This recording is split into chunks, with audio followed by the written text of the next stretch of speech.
আজকের ভিডিওটি যদি দেখেন তাহলে অবশ্যই আপনাদের অনেক বেশি ভালো লাগবে, কারণ প্রাকৃতিক পরিবেশ যে এত সুন্দর আমি নিজেই অবাক হয়ে গিয়েছি।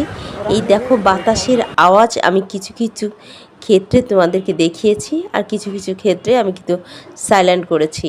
যাই হোক, আসসালামু আলাইকুম প্রাণপ্রিয় ভাই ও বন্ধুরা, সবাই কেমন আছেন? দেখতে পাচ্ছেন অসাধারণ একটি পরিবেশ এবং খুবই খুবই সুন্দর বাতাসের আওয়াজে মনে হয় যেন শান্তির একটা পরিবেশ তৈরি হয়ে গেল। ভিডিওটি প্রায় 3 থেকে 4 দিন আগেই কিন্তু করে রেখেছিলাম, তো এডিটের কারণে কিন্তু আপলোড করা হয়নি বন্ধুরা। তো আমি দেখাচ্ছি, মাঝে মধ্যে কিন্তু বাহিরের ভিডিওগুলো দেখায় বেশ ভালো লাগে। আসলে এদিক সেদিক তো যেতে পারি না বর্ষার সময়, তো আশেপাশের ভিডিওগুলো তুলে ধরার চেষ্টা করি। এই দেখো ঝোপের মধ্যে দুজন বসে বেশ গল্প জমিয়ে উঠেছে। আমি দেখতেই পাচ্ছি একজন ছেলে একজন মেয়ে। তো আমি কিন্তু লুকিয়ে লুকিয়ে তাদের ভিডিওটা নিয়েছিলাম, ভয়ও পেয়েছিলাম যদি তারা ধরা খেয়ে যায়।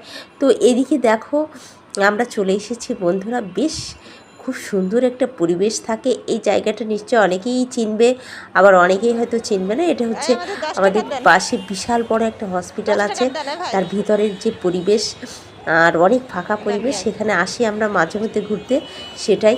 তো ওই ছেলেটার আম মাখানো দেখে আমরা তো লোভ সামলাতে পারছিলাম না। তো ফার্স্টে 10 টাকার কিন্তু কিনে খেলাম, বাহ চমৎকার লাগছিল। আর যেহেতু বাহিরের জিনিস তো মজাই লাগে, তাই না বন্ধুরা? যাই হোক, কারণ বিভিন্ন ধরনের মশলা দিয়ে থাকে তো এই কারণে। তো এই যে আমি দেখলাম একজন বয়স্ক মহিলা, উনি কিনে খাচ্ছিল, আর প্রায় সবাই এই ছেলেটার কাছ থেকে কিনে খায়। এখানে বসেই সবসময়ের জন্য আম পেয়ারা এগুলো মাখিয়ে থাকে। যাই হোক, আমার তো খুবই খেতে ইচ্ছা করছিল, তো মেয়েকে বললাম তাড়াতাড়ি নিয়ে আসো। আর মেয়ে আর আমি যখনই যাই তখনই কিন্তু এই ওনার হাতের এই আম মাখাটা আমি খাই, যেহেতু খুব সুন্দর পরিষ্কারভাবে দেখিয়ে রাখে। আর এদিকে দেখো রিক্সাটা ফাঁকা পেয়েছি, বসার তো কোনো জায়গা নেই। আমি ভেবেছি দেখি রিক্সাওয়ালা কিছু বলে কিনা ছেলেটা, কিন্তু না, রিক্সায় উঠে বসলাম, বাপরে বাপ, তার মুখে কোনো সাউন্ড নেই। সে খুব সুন্দর আমার দিকে তাকালোও না একবারও, যে আপা তুমি কেন রিক্সায় উঠেছো। আমি বেশ বসে তারপরে একটু খেয়ে তাকে বললাম তুমি খাবে নাকি, বলে না না, যেহেতু আমি একটু জোশ করার জন্য উঠেছিলাম, দেখি রিক্সাওয়ালা রেগে যায় কি না।